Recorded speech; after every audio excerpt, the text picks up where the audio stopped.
আসসালামু আলাইকুম। এটা হচ্ছে ঐতিহাসিক আরেকটা স্থান। এটা হচ্ছে আমাদের নবীজির খেজুর বাগান। নবীজির থাকতে এটা সেই নবীজির খেজুর বাগান। বাগানের ভিতরে যাব, কিন্তু তার পাশাপাশি আরেকটা জিনিস দেখাচ্ছি।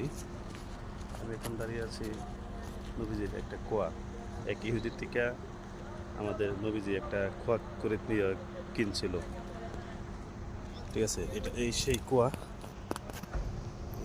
সেই কুয়া এখন হয়তো পানি নাই।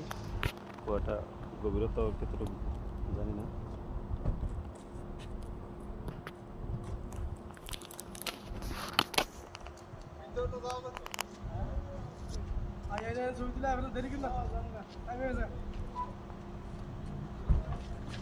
এটা হচ্ছে সেই কুয়া।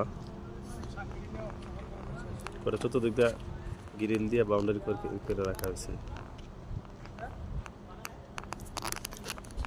যারা আসবেন মদিনা, অবশ্যই অবশ্যই আয়সা এগুলো পরিদর্শন করবেন।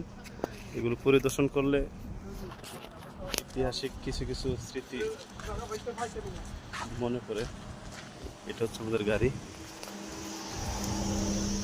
সেই বাগান।